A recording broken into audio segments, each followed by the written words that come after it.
what makes you, you? Is it your personality? Your body? Or maybe it's your DNA? Mapped to your DNA. The movie Swan Song, written and directed by Benjamin Clary, invites you to really feel into this. If we could clone you, and this clone could do anything you can, be as good as you at your work, and even be a perfect copy of you as a husband or a father, what does it mean about your purpose? With the rise of AI, this question is no longer philosophical. It's personal. If someone or something can take your place, why should you continue living? The answers I found while watching this movie changed my life.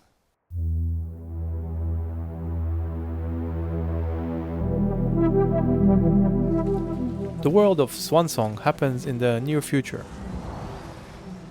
Apple, who produced this film, should really take notes from Benjamin Clary's ideas about what kind of future we could have with a well-integrated VR system. Child prodigy or future serial killer? Can't wait for parent-teacher night.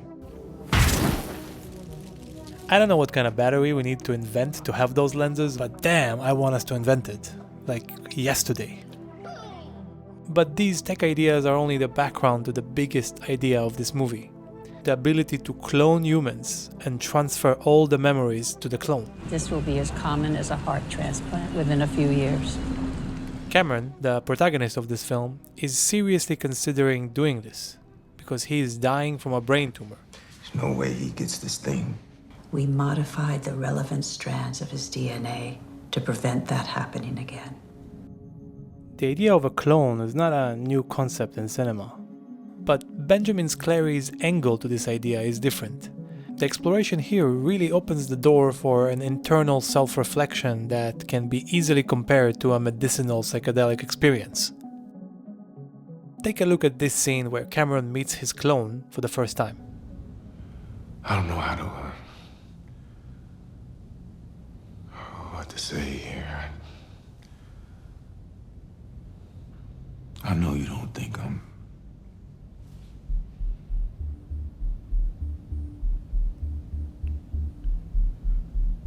you. The use of the word you is fascinating in this scene. When the clone uses the word you, he refers to Cameron's memories, thoughts, and appearance.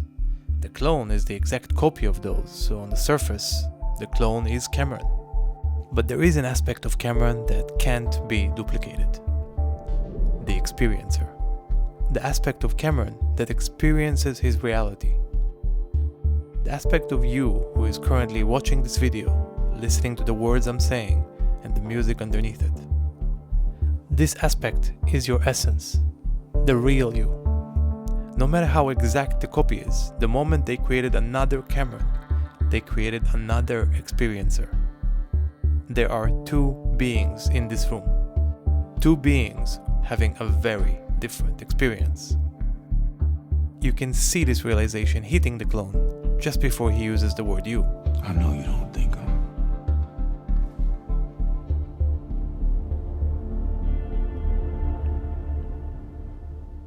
you.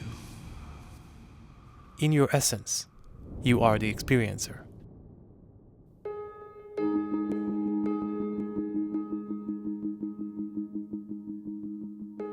In a time where we all fear that AI will replace us in our jobs, Benjamin Clary pushes this idea to the end.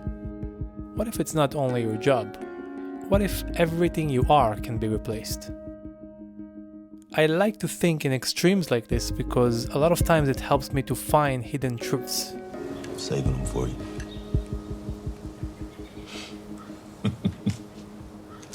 If AI or a clone can replace me at my job, for me, it has a very simple meaning. That the output was never my purpose. It was never about what I can deliver. It was always about the experience of making it.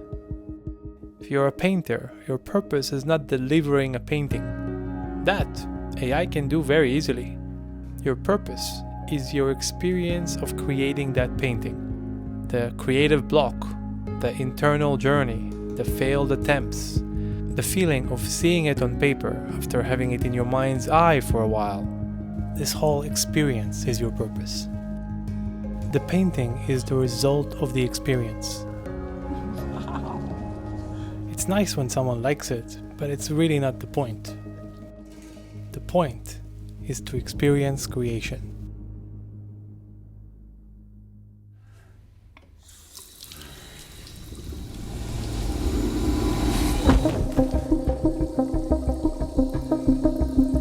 Very early in the movie, we learn that Cameron is very sick.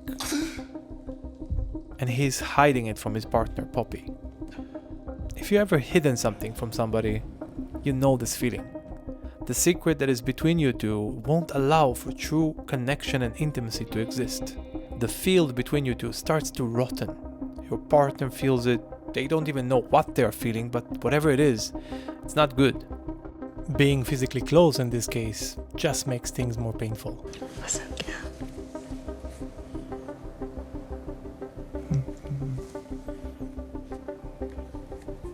I'm good, it's just sweetie. Come on. It's just I'm a little person. I think it's just sinking in still.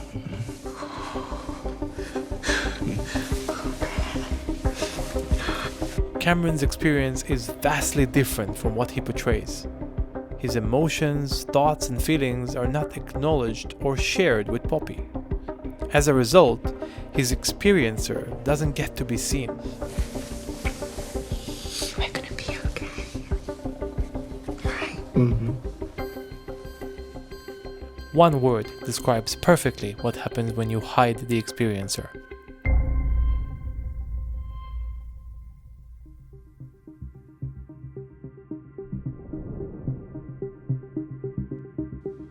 In the third act, Cameron's death is approaching. The clone is going to Cameron's home as a test run for the eventual exchange. Cameron gets to see everything live through the clone's perspective with the lenses. I like to be alone. That puts him in a kind of a limbo space between life and death, symbolized perfectly by this room and the absolute genius framing here. For the first time, he's watching his life from the side as an observer, and not in full immersion as an experiencer. Cameron is just one of the characters he's watching. He's getting to see his life without being immersed by it. After hours of being in the backseat of his life, observing it play out without him, there is something he needs to do. Before we go on, I want to briefly mention exciting news about my company, Badass Effects. One of the biggest wishes I've been hearing from my audience throughout the years is the ability to buy single effects. From now on, you will be able to download the effects I've used in the video you are watching as single effects. You will find the effects I've used in the description of this video and in every future video I will upload. Okay, let's come back to Swan Song.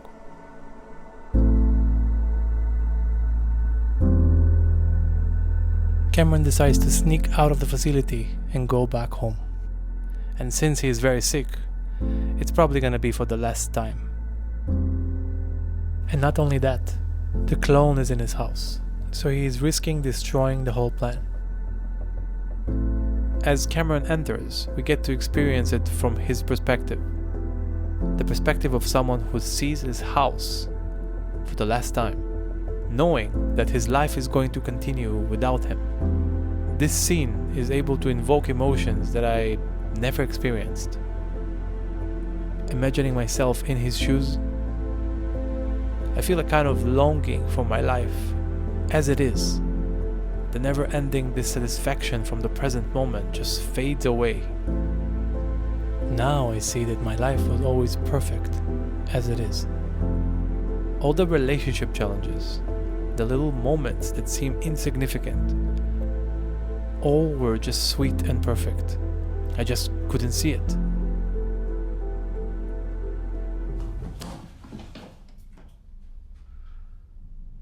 This scene is as close as you can get to cinematic telepathy.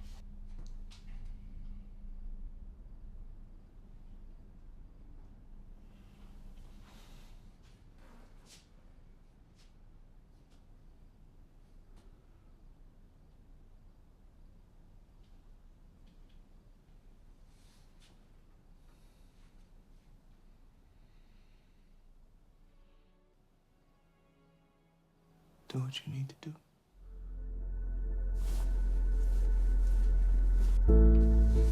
What Cameron chose to do in his final moments with his family reveal how much we take the most precious things in life for granted. Wake up. Wake up. He woke up both his son and his partner just so he can experience a few moments with them in true presence. Come here. Watching it play out from his clone's perspective wasn't enough. It was only about one thing: the experience. He needed to experience his family with his own presence. He needed to feel how it feels. He needed to be immersed by it. He needed to have just one more moment of life at its fullest.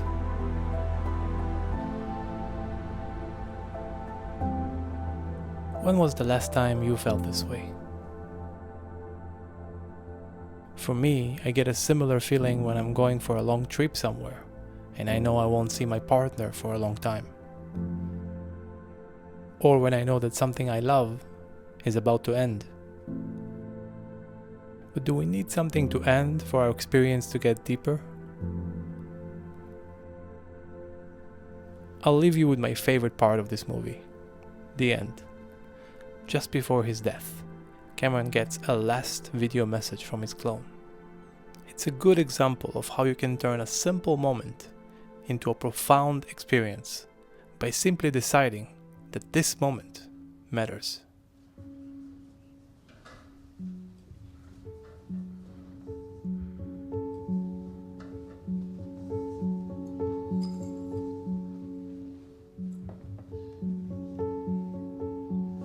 Babe.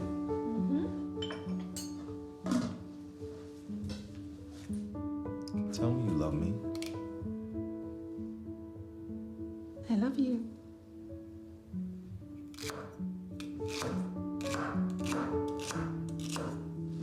No.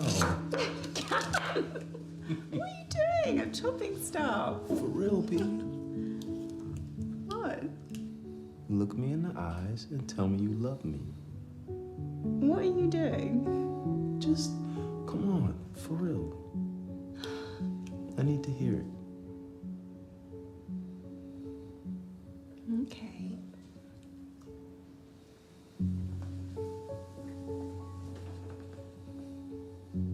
I love you, Cameron Turner. Always have. And always will.